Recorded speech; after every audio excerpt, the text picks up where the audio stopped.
Hey guys, Victoria Langford, your credit solutionist here, and I am the owner of PX Credit Solutions, where we help you secure your financial future today. It's on my shirt, so you know it's got to be real, right?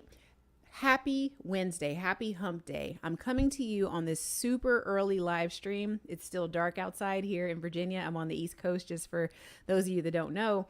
The reason that I'm coming to you so early is because I am actively working on putting more content out there in the social media streets, trying to get my mojo back, so to speak. We are now at 1,100 subscribers. Thank you guys for joining the team and joining the Facebook group over at my, Credit Pro Academy 1. Credit Pro Academy and the number 1 at Facebook. That is a free Facebook group for you guys to join and come in and talk to me and all that good stuff. I have a bit of an outline here because Wednesdays mean something special to me. Wednesday is hump day. I remember when I worked in an office and hump day came about. Everybody was like super excited because it means that you're halfway through your 5-day work week for those of us that worked Monday through Friday.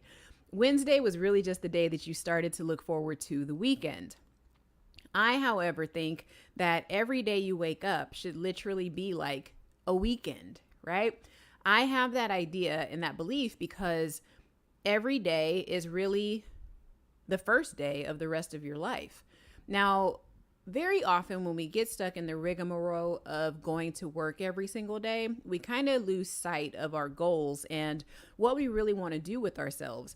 I definitely had that issue a few years ago, and I still struggle with it sometimes. It's very touch and go.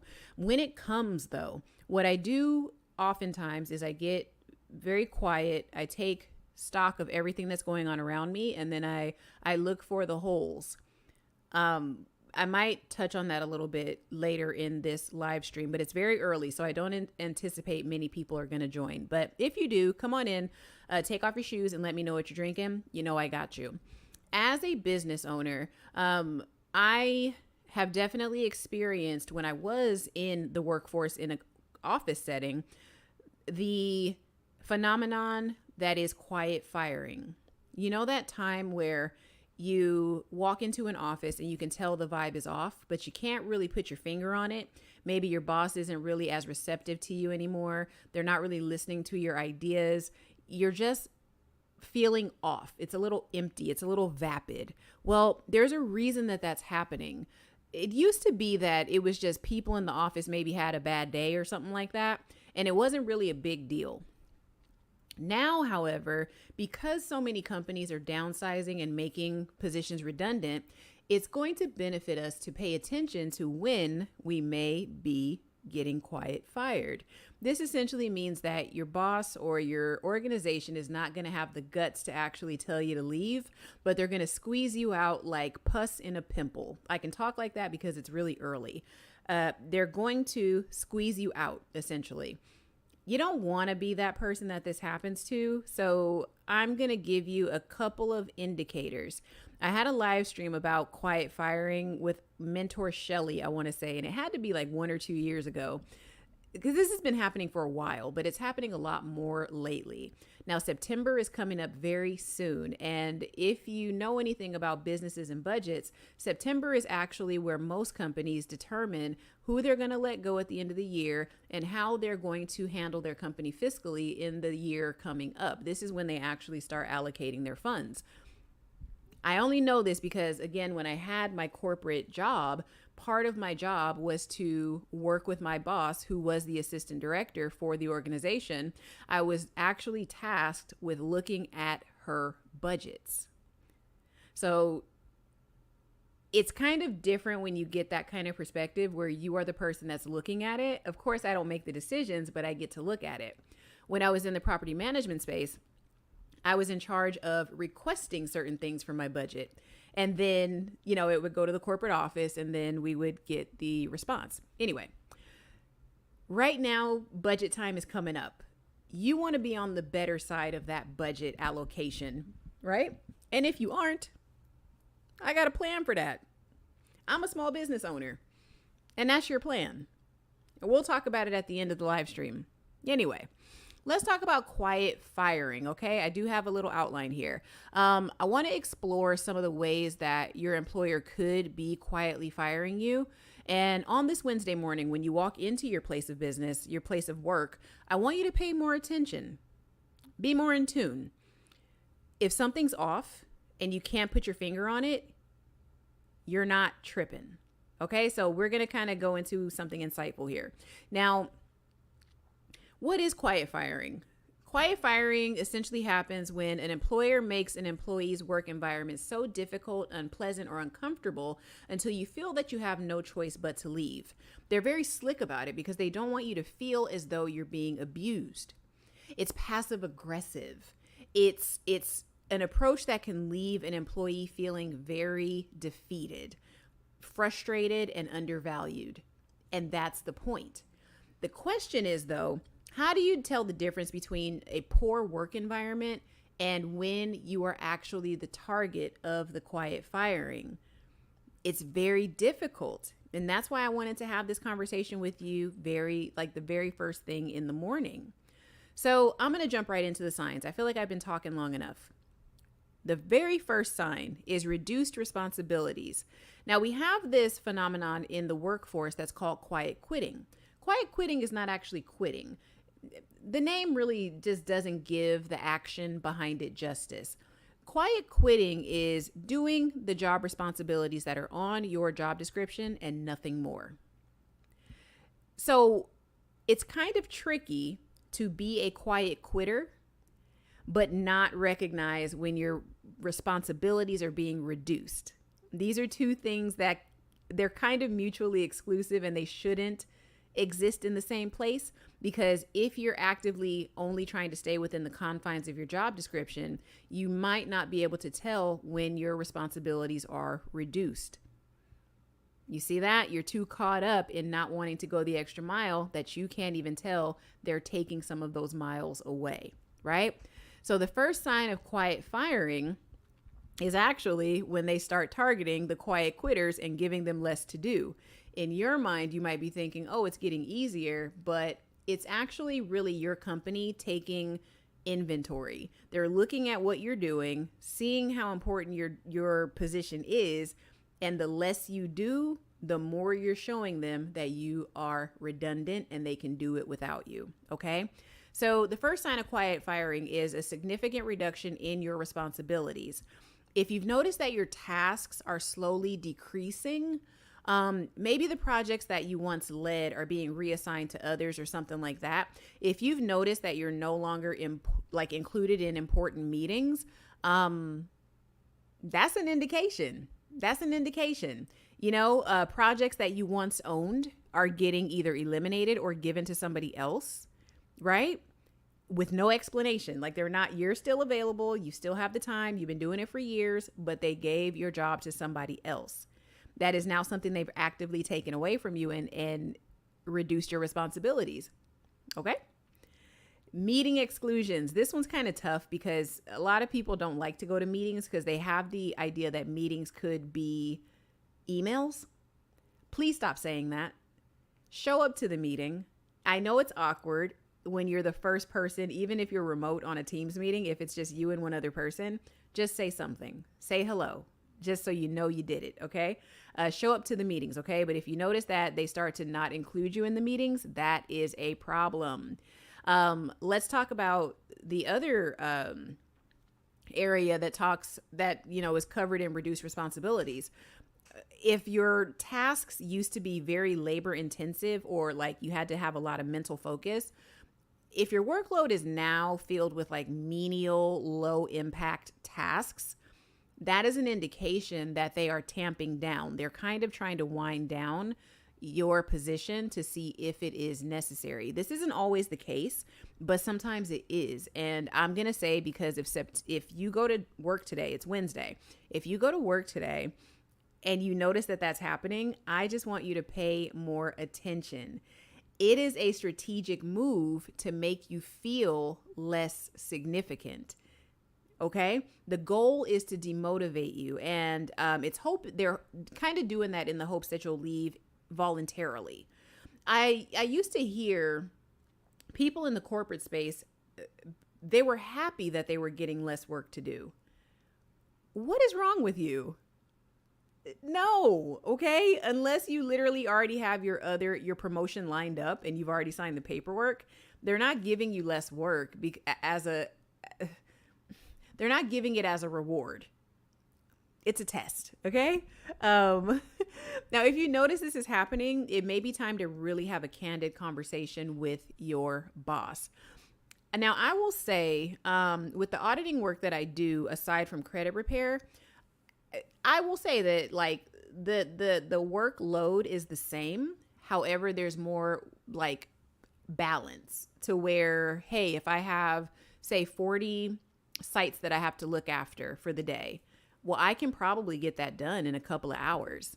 That doesn't mean that my workload is less. My workload is the same, but the time frame that I have to actually be accounted for on my contract basis, the time I have to be accounted for, they don't care about that. They just care if the work gets done, because my rate is my rate.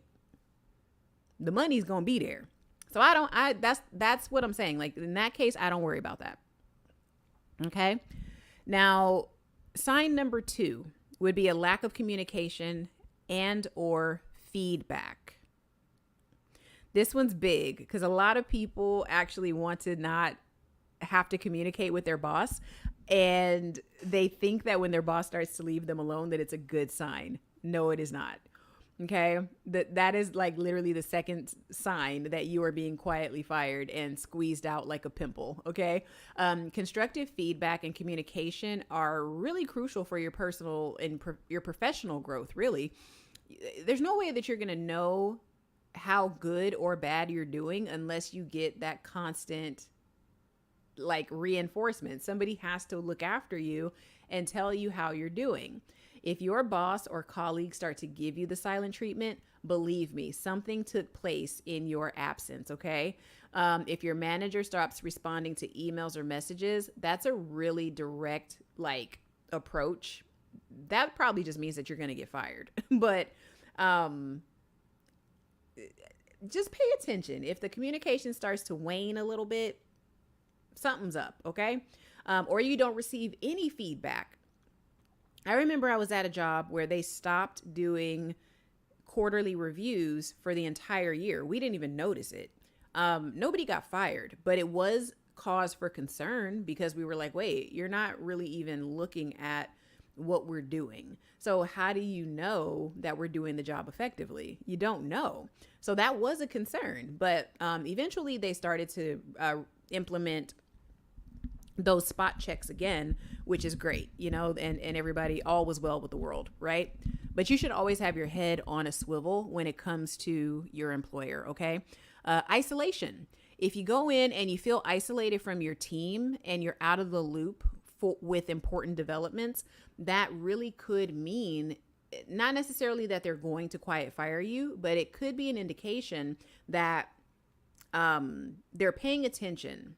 Let me put it that way. Your boss is looking to say, okay, this person is not here and the meeting or this project still went off without a hitch. That's a big one, okay? As far as isolation, I have definitely experienced that in my professional career because I have a very particular skill set. So if I were to go back into an office environment, I'm very niche. And it's a little too much to get into, but I'm very niche to the point that like my service I could offer is very specialized. Okay. That's why I've gone the consultant route because I'm very niche.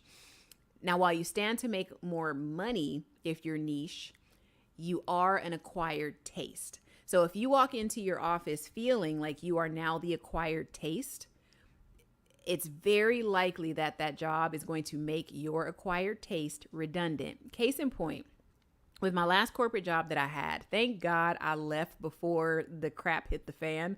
We were promised every meeting, oh yeah, you can see the company is selling off all their properties. It was a real estate company, also a nonprofit, very, very big global nonprofit. I'm not going to say their name, but y'all know them. Oh, you know them. And they started to sell all of their properties.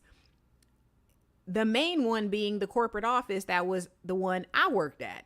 And when I saw that it was on the market, I was like, whoa, that's not okay. And they relocated us all. Now, they wanted to relocate everybody to a beachfront or like a property that was on a peninsula. Like, I'm saying too much for my California people. They might know what company I'm talking about. But they wanted to relocate us from Long Beach to the peninsula in Palos Verdes. Very beautiful place. However, the setup was going to cramp us all. Where I had my own space, I was then going to be pushed into an office with my then boss. So that let me know something was up. I also went overseas and applied for a job with this company in another country. Yes, I interviewed in the country. Yes, I put foot on the ground. I was in that other country and I interviewed. I sure did. And even they were selling properties overseas. I walked through the downtown in the city I was in. I'm not going to say what city, but it was across the world. And I was like, oh my God, this is real. They're selling properties all over the world. Y'all, when that happened, I was like, okay. Now my position there, the reason I say this thing about isolation is because with my position, I was my boss's right hand. It was the executive director and then the assistant director. And then I was, she said I was her assistant, which was weird because my job description did not say I was her assistant. Y'all, I was a compliance person and the software trainer. But anyway, so my position was niche.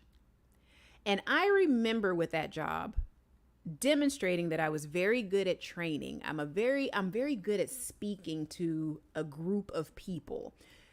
I struggle more one-on-one, but if I'm in a room full of people, I can stand up and present like nothing. Because it's just easy. I can't explain it. I think it's a gift. Without being cocky or facetious, it is a gift. And I have to say it's a gift. So I want you to start thinking about the natural gifts that you have. 9 times out of 10, they're the things that you were shy about as a kid. I hated my voice as a kid. Anyway, we're not going to go into that. But I was very niche at this job. To the point that my boss even did say to me, hey, you could actually do your job from home. You don't really need to be here. Because all I did, I processed all the payments from, not processed payments, but I transmitted all of the requests for HUD to give us our subsidy for all of our properties across the company.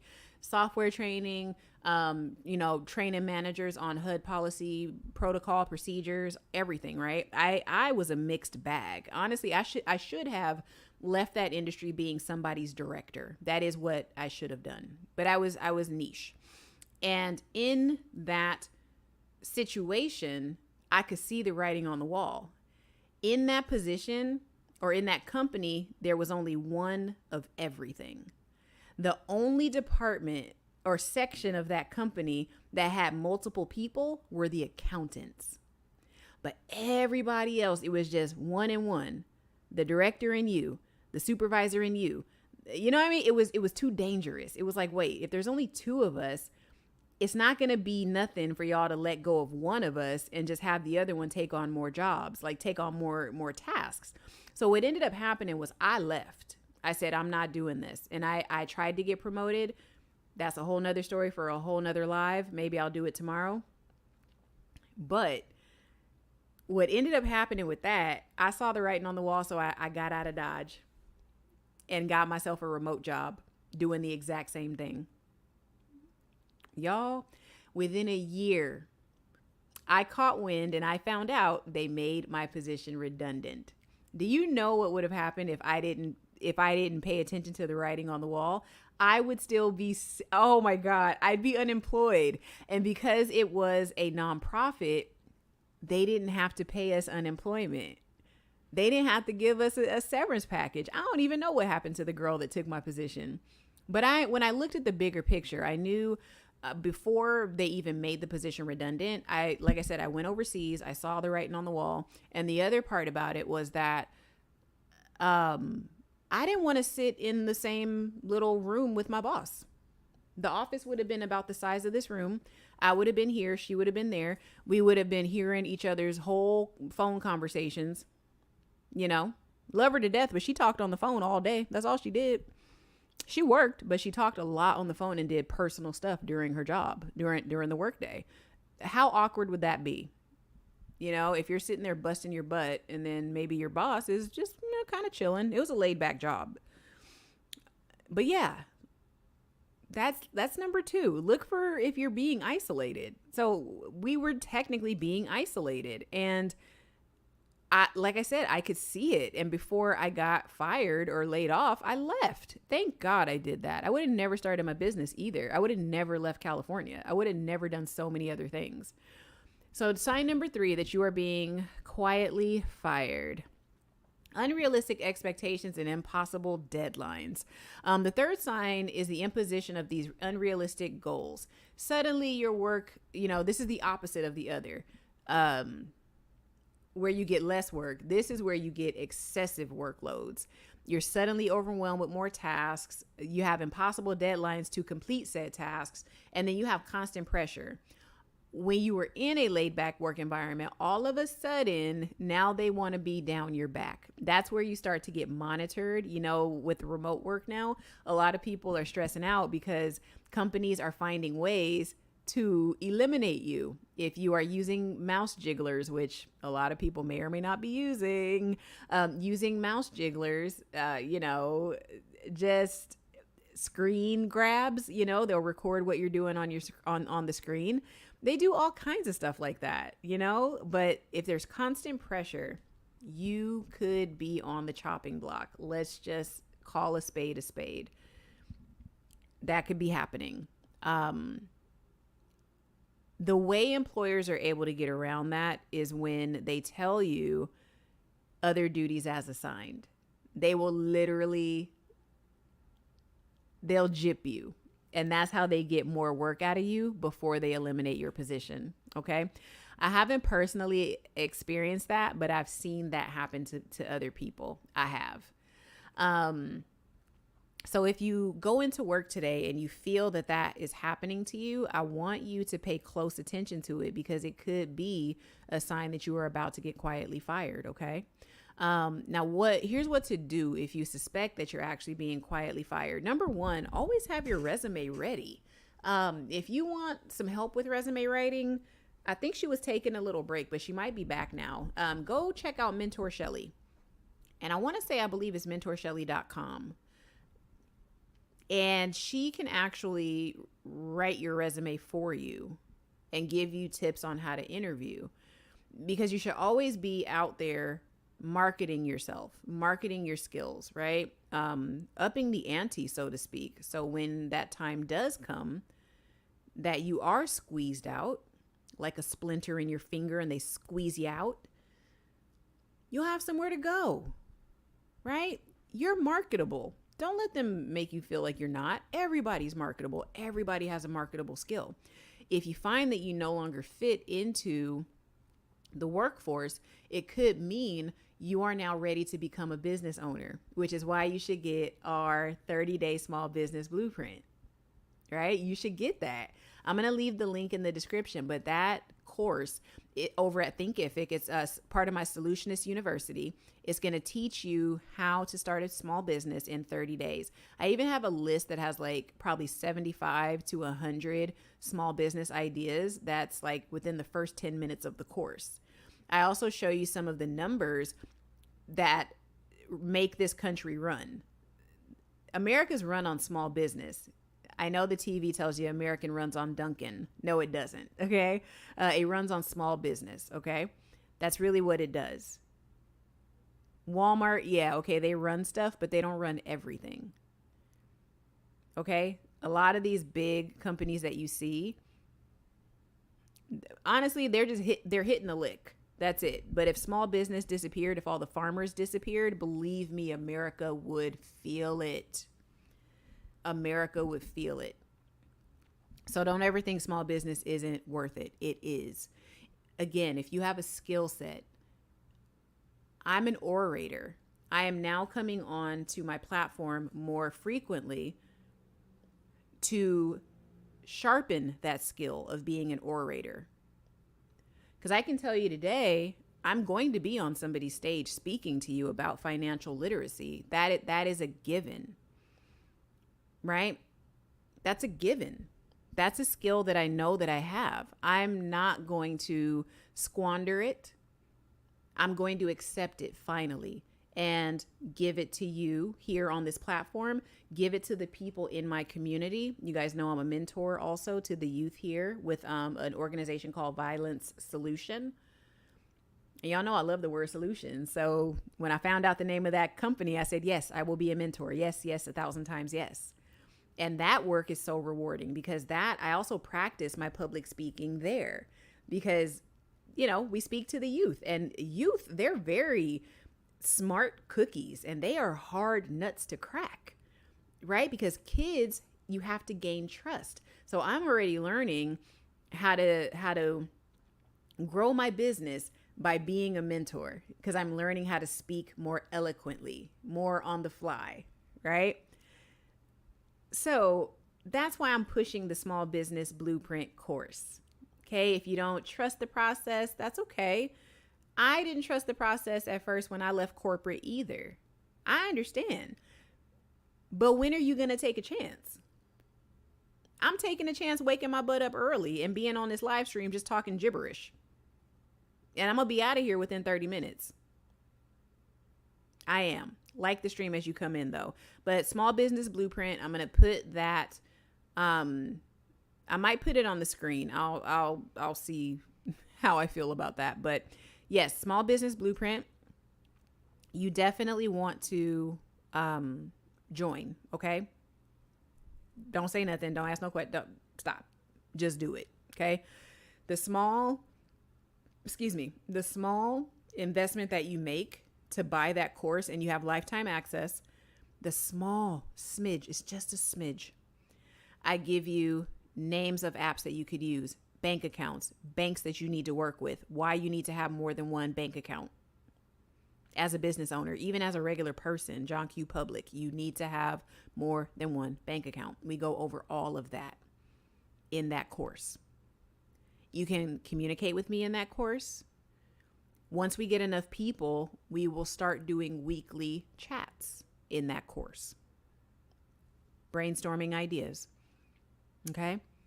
I'm saying all that to say, move in that direction if you feel like you have a gift or something you can offer the public. Do it. I know my voice is meant to be heard. I know that debt elimination, credit repair, finance is only one part. This is the foundation of everything else that I'm meant to do in my life. If I were still sitting in that office, would have never discovered that about myself because that was a job that actually stifled me. Preaching to the choir, okay?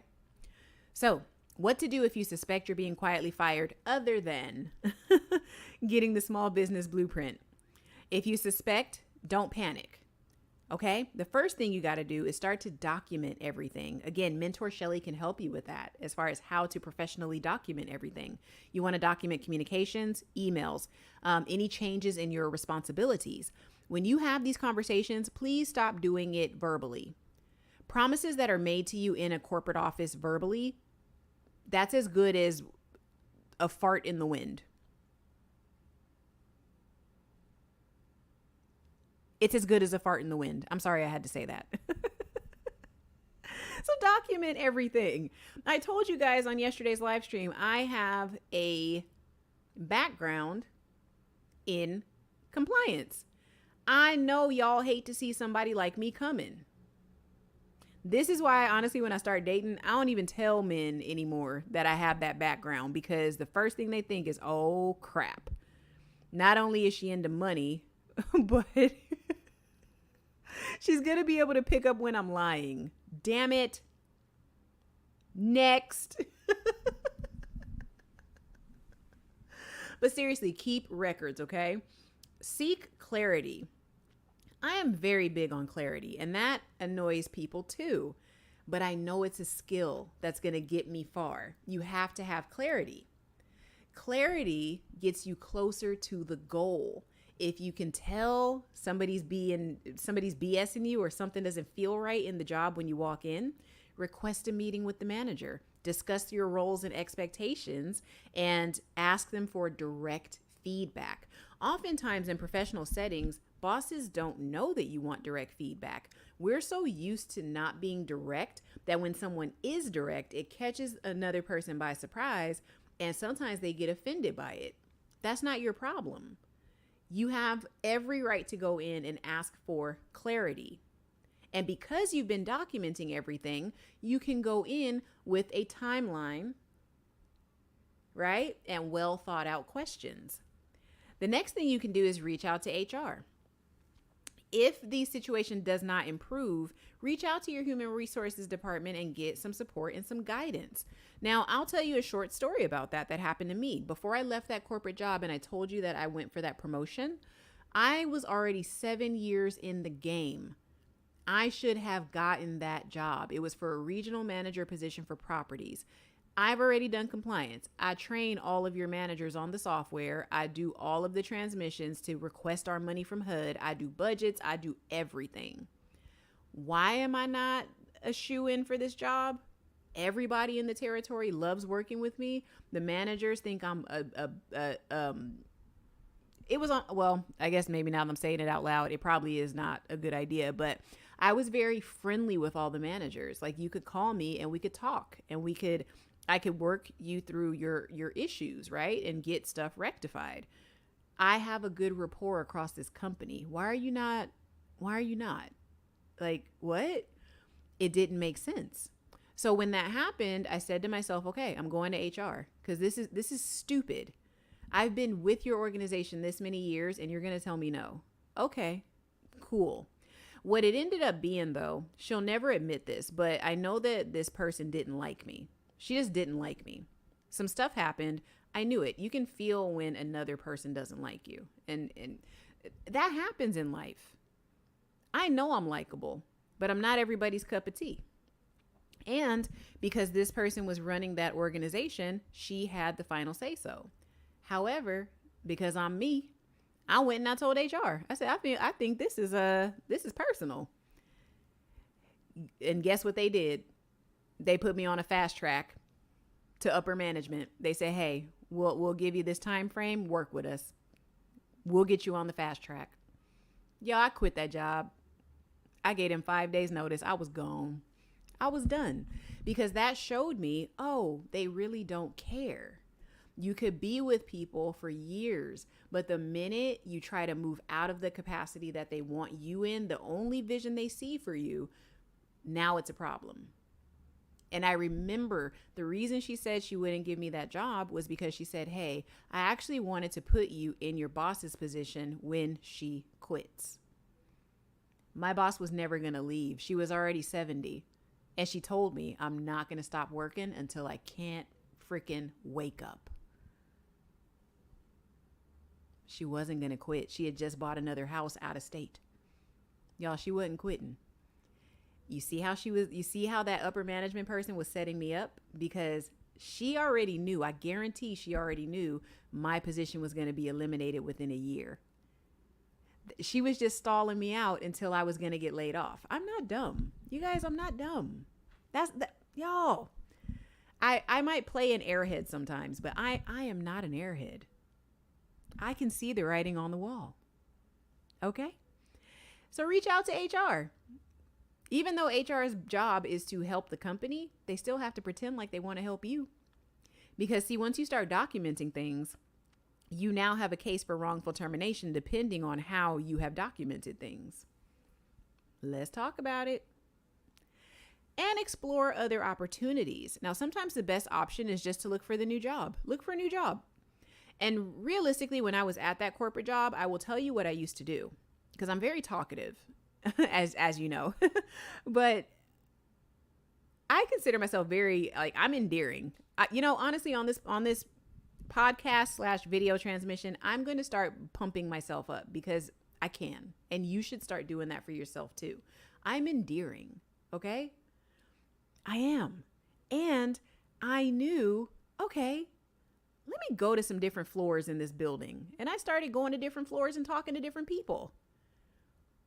That's what you do, so you can stay in the line of sight for other people in case you have to pivot and move to a different department or something, right?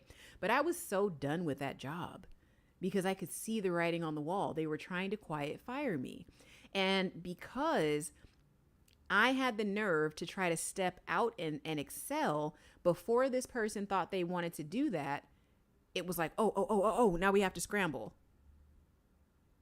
So when you go into your job today, it's Wednesday. I want you to pay attention to these little nuances because they are there. You are not crazy. Don't let people make you think, oh, you're tripping, blah, blah, blah. Here's another thing. Why don't you start Googling how your company's doing? You'll learn a lot. Learn who the C-suite executives are in your company. If they all look the same, if they all went to the same school, you might have a problem on your hands if you're not one of them. I famously did not go to college. Don't at me. I went, but I dropped out. I'm Kanye West. I'm a college dropout who became more successful not going to school. So, but no shade to anybody that has gone to school. School is great, and I probably will go back. We'll talk about that another time.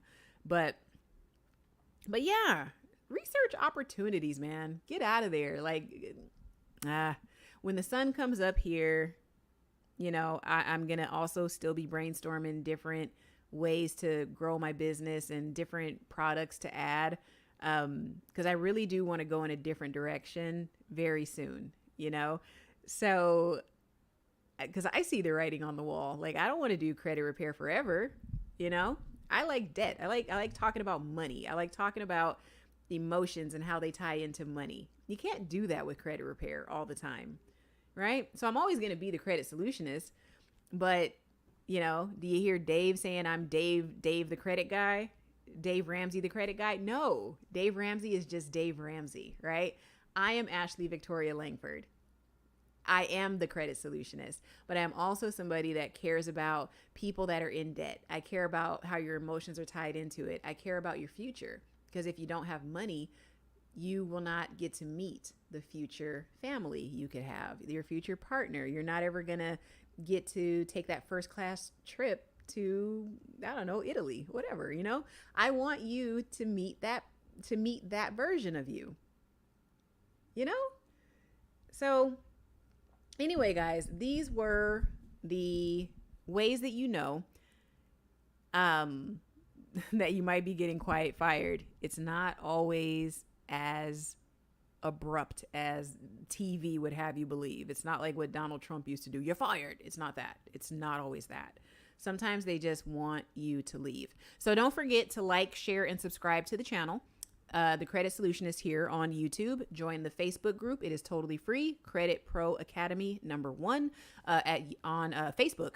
And you do have to answer questions to join, okay? If you do not have to answer questions to join and it lets you write in, you're in the wrong place, all right? But go there, ask your questions, engage with the group. They're a very quiet bunch in there. I don't know what is going on with them lately. Do not spam when you get in there. I monitor every single post that you put in there. The minute I see you spamming, I'm kicking you out. You gotta go, all right?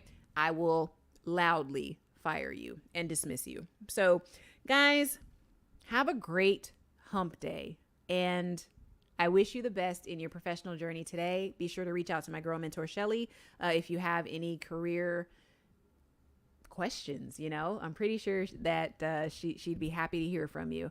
And, lastly, if you want to meet me in person, I will be at the meetup that the content creator, Erica Williams, business extraordinaire, she's having a meetup in Atlanta. You will have to buy a ticket. I don't know the price. You'll have to go check it out to see, because it may change because we're getting pretty close to the event. If you want to meet me, come on down. I will absolutely be there, but I do have to fly out that same night. So I'm not going to be there forever. So just come, say hello, shake my hand, give me a little kiss on the cheek. No, COVID. Never mind. Don't do that. Give me daps. But yeah, I'll see you guys there. I really do hope to see you. And that's all I got for you. Credit Solutionist out.